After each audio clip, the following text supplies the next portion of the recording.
One of the questions they had was from my uncle. He had brought his violin. They're saying, why are you bringing a violin on vacation? You trying to escape?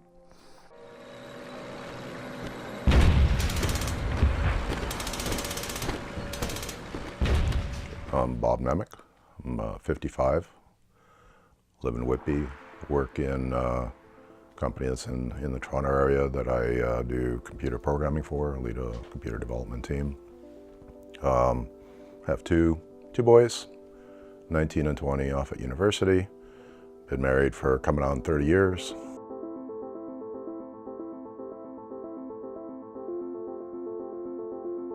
I was born in 1963 in Brno, in what was then Czechoslovakia, now Czech Republic. At the time, the Czechoslovakian government was looking at liberalizing some of its policies as a communist government, and they went too far as the Soviet Union, the Russian government was concerned, and they physically invaded the country in order to effectively overthrow the government that was there at the time.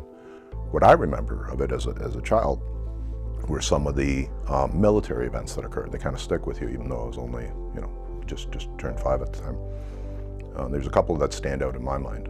One was standing on a streetcar platform in the middle of the downtown area of Brno and watching a tank come by. And I would have been short, 5 years old height. And if you think about how the tracks of a tractor look, they're very large. So from my perspective, this large wheel was coming by. Now, I would have been maybe a foot or two away from this. I'm on the platform, it's coming by me. And as the track comes down, I remember it coming down and coming where the cobblestones are. And as it got on the cobblestones, it was crushing the cobblestones underneath its weight. I remember that, really noticing the crushing of the stones as the tank goes by and the weight of it goes over.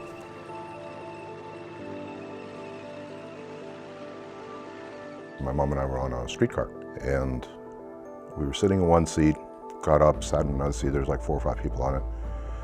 And then it got strafed by machine gun fire. So the whole thing is like from a tank, so large caliber machine gun fire. I remember the whole thing was shifting, the glass was blowing out everywhere. I tentokrát vyvolává zvuk sirena pražských zvonů mezi vojáky jistou nervozitu. Po 9. hodině se opět symbolicky. In December of 1968, my grandfather gathered the family and escaped from Czechoslovakia. I remember this as a 5-year-old. So for me, it was another trip. I had traveled before.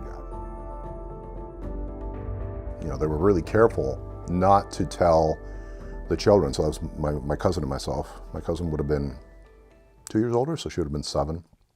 Not to tell them too much, so we wouldn't let it slip. We had split up in different groups, and one of the groups that was traveling was my uncle, my mom, and myself, the 3 of us. And if you remember the classic railway car setup where there'd be 6 people in a railway car, like 3 on each side kind of facing each other, or 4 or something like that. I think there was 6. And we're in the train and we got stopped at the border, normal thing. And the customs people were coming through. So what I didn't know at the time was that the doll that I was holding, which was about yay big, was stuffed full of money. And they hadn't told me this, obviously. And that's what I was holding as we were in this railway car being quizzed by the security or by the border patrol.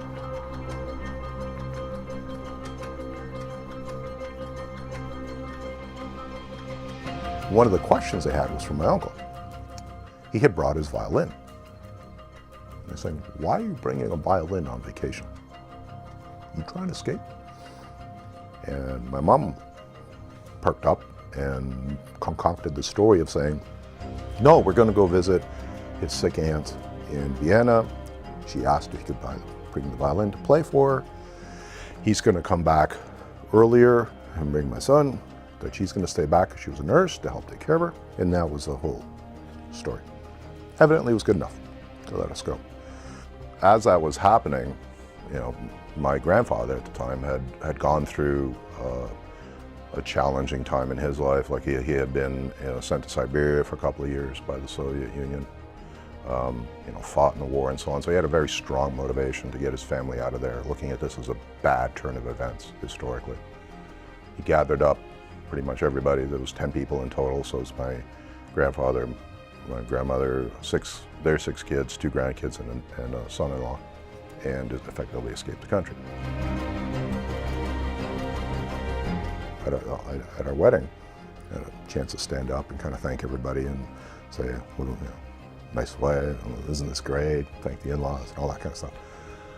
And I didn't plan this, but I just spontaneously at the beginning decided to do the first part of my thanks in Ukrainian we were in a basement of a Ukrainian church, or the Ukrainian community, yada yada, so I think, okay, I'll start this way.